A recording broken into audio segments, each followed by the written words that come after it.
Et puis au cours de la semaine qui s'achève, la France, à travers son ambassade au Rwanda, a renforcé son soutien au pays avec le lancement du Fonds d'appui à l'entrepreneuriat culturel, une action qui s'inscrit dans le cadre des réalisations concrètes visant le renforcement des relations entre la France et le Rwanda, tel que décidé par le président Paul Kagame et Emmanuel Macron, c'était en 2021. Dans l'entretien que je vous invite à suivre dans quelques instants, que j'ai pu réaliser ce week-end, Madame Adriana Domagala, conseillère de coopération et d'action culturelle et directrice de l'Institut français du Rwanda, est revenue sur les grandes lignes de ce programme culturel de la France au Rwanda. C'est dans quelques instants.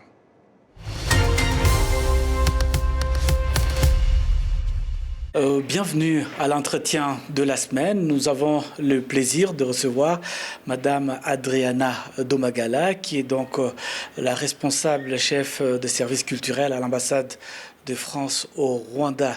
Bonjour et bienvenue à l'entretien de la semaine. Bonjour Patrick.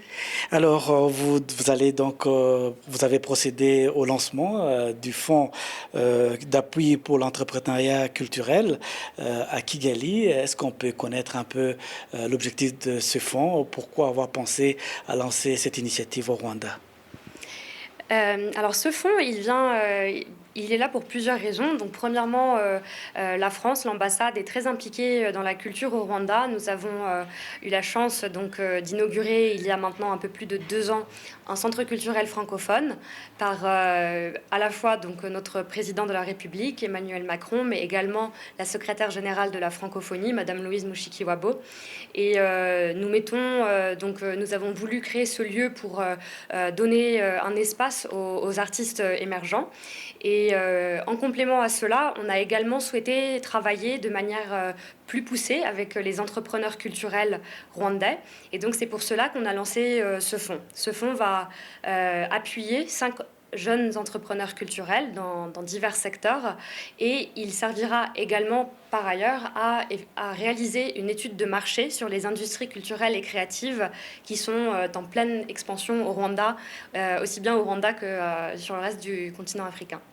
Est-ce qu'on peut connaître un peu dans quel domaine précisément ces 5 candidats à ce fonds vont pouvoir montrer leur talent? Oui, absolument. Alors, il y a tout d'abord la mode, il y a également les arts de la scène, donc le théâtre, la danse, les arts visuels aussi, avec un jeune entrepreneur culturel soutenu à Musanze, et non pas à Kigali, et également 2 autres entrepreneurs dans le domaine du cinéma et des séries télé.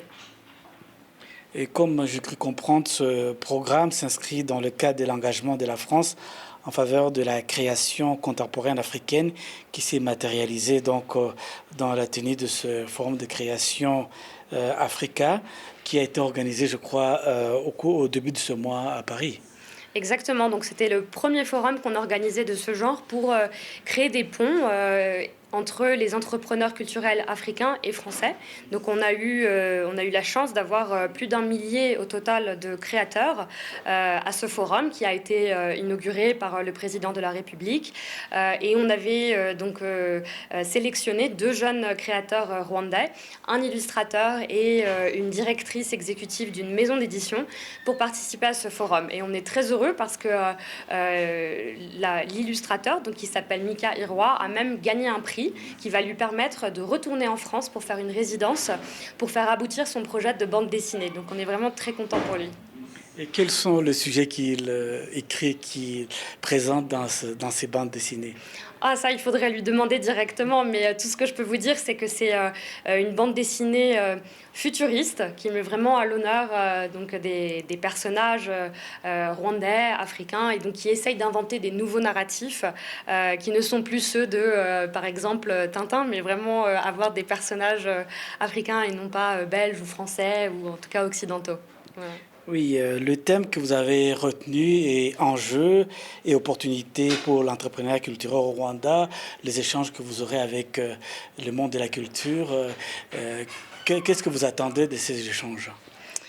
Nous, ce qu'on voudrait, en fait, avec ces échanges, c'est de montrer tout le pouvoir que détient, en fait, le secteur de la culture, parce que c'est non seulement un secteur très porteur qui peut créer de l'emploi attractif pour les jeunes, et je pense qu'aujourd'hui, on en a besoin avec la croissance démographique, avec la nécessité d'accueillir tous les ans une cohorte de plus en plus grande de jeunes sur le marché de l'emploi, mais aussi qui permet de créer de l'espace pour l'expression artistique et pour toutes sortes de choses qui permettent en fait de contribuer à construire et à renforcer l'identité culturelle rwandaise.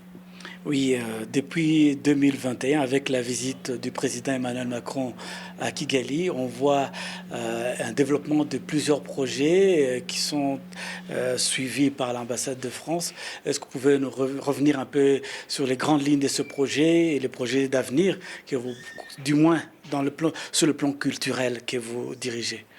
Alors sur le plan culturel, on a, je disais tout à l'heure, évidemment en premier lieu le Centre culturel francophone qui accueille non seulement des cours de français, des tests de langue, des concerts par exemple ou des performances de danse, mais où on a également l'occasion d'accueillir d'autres partenaires. Par exemple, récemment, il y avait la Journée internationale de la jeune fille, et donc on a accueilli plusieurs organisations de la société civile rwandaise pour une soirée très festive. Et donc on essaye aussi d'être là et puis de montrer que c'est un espace collaboratif où on peut accueillir aussi d'autres structures que toujours l'ambassade de France.